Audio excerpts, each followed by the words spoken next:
میں تو کہتا ہوں اگر 25 سال پہ میں نے یہ حدیث پڑھی ہوتی تو میں گلی گلی اس کا پیغام پہنچا چکا ہوتا، اور آج کی صورتحال یہ نہ ہوتی کہ روزانہ ایک نئے مسئلے پر ہمیں نیا انتظام کرنا پڑے۔ میرے آقا علیہ السلام نے جب ختم نبوت کے لحاظ سے مستقبل کو دیکھا اور نظام عطا کیا تو نظام میں آپ نے کیا فرمایا؟ فرمایا لَيَنْتَقِدَنَّ اور الاسلام عُرْوَةً عُرْوَةً، فرمایا ایک ایک کر کے اسلام کے کڑے ٹوٹیں گے، ایک ایک کر کے، قیامت تک کی حالات بتائے۔ فرمایا میری امت میں تمہیں بتاتا ہوں پہلے ہی نہ ٹوٹنے دو تاکہ آگے سب محفوظ رہیں۔ پہلا کڑا کیا نماز ہے، کیا روزہ ہے، کیا حج ہے، کیا زکوٰۃ ہے، یہ پلرز آف اسلام ہے، نہ انکار ممکن ہے اور نہ کوتاہی جائز ہے، مگر پہلا محاذ نماز نہیں ہے کہ سب اس پہ اکٹھے ہو جاتے سارا دین بچ جاتا۔ ترتیب دیکھو، علم غیب سے سرکار نے کیا فرمایا وہی ہوا، غیر سمجھ گئے، ہم نہ سمجھ پائے۔ میرے آقا علیہ السلام نے فرمایا ایک ایک کر کے اسلام کا کڑا ٹوٹے گا، جب ایک ٹوٹے گا تو میری امت دوسرا پکڑے گی، دوسرا ٹوٹ جائے گا، تیسرا پکڑے گی، کافر تیسرا توڑ دیں گے۔ پہلے ہی نہ ٹوٹنے دو، سب کٹھے ہو جاؤ پہلے پہ۔ وہ کیا ہے؟ لفظ سنو، فرمایا اولہن نقدن الحکم، فرمایا وہ کڑا جس سے پورا دین بچے گا، نماز بھی، روزہ بھی، حج بھی، زکوٰۃ بھی، فرمایا وہ میری امت کی گورننگ پاور اور نظام حکومت ہے۔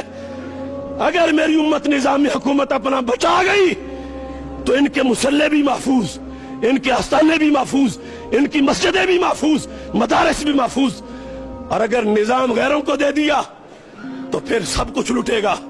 اب 400 مدارس برما والوں کے کہاں گئے؟ شام کی وہ خانقاہیں، میرے ساتھ وہ حضرات پڑھتے تھے بغداد شریف میں، 5-5 ایکڑ کی خانقاہیں بغداد شریف، عراق اور شام کی، داعش نے اپنی جیلیں بنائی۔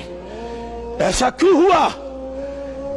اولہن نقدن الحکم، حکم اسلام، نظام مصطفیٰ صلی اللہ علیہ وسلم، اس پہ کافروں نے پہلا حملہ کیا اور اتنی غلاظت گھوڑی کہ اس موضوع کو ہی ہمارے نصاب سے نکال دیا۔ پھر آخرہن الصلاۃ، سرکار فرماتی آخری حملہ ہوگا نماز پہ، پہلا نظام پہ ہوگا، اگرچہ پڑھنی تو ہر وقت ہے مگر پہلا نظام پہ ہے۔ نظام بدماشوں کے لیے نہیں کہ وہ چلائیں، نظام ڈاکوؤں کے لیے نہیں وہ چلائیں، نظام امریکہ کے لونڈوں کے لیے نہیں وہ چلائیں، نظام وہ ہیں جو خلافت راشدہ کی سیٹ پہ پیچھے بیٹھنے والے ہوں۔ یہ المیہ ہے، ایک ایک مسئلہ آج اس کی حفاظت کے لیے ہمیں نکلنا پڑے گا۔ تو پھر فلا وربک لا یؤمنون حتی یحکموک، اللہ قسم اٹھا کے کہہ رہا ہے، سب سے بڑی قسم کہ محبوب مجھے تیرے رب کی قسم، وہ مومن نہیں ہوں گے اگرچہ نماز پڑھیں، اگرچہ روزہ رکھیں، اگرچہ حج کریں، اگرچہ زکوٰۃ دیں، اگرچہ چلے کاٹیں، اگرچہ وظیفہ پڑھیں، نہیں مومن۔ کب مومن ہوں گے؟ فرمایا حتی یحکموک، محبوب جب تمہاری حکومت لے آئیں گے، مانیں گے تو پھر مومن ہیں۔ یہ ہے قرآن کا پیغام ہمارے نام۔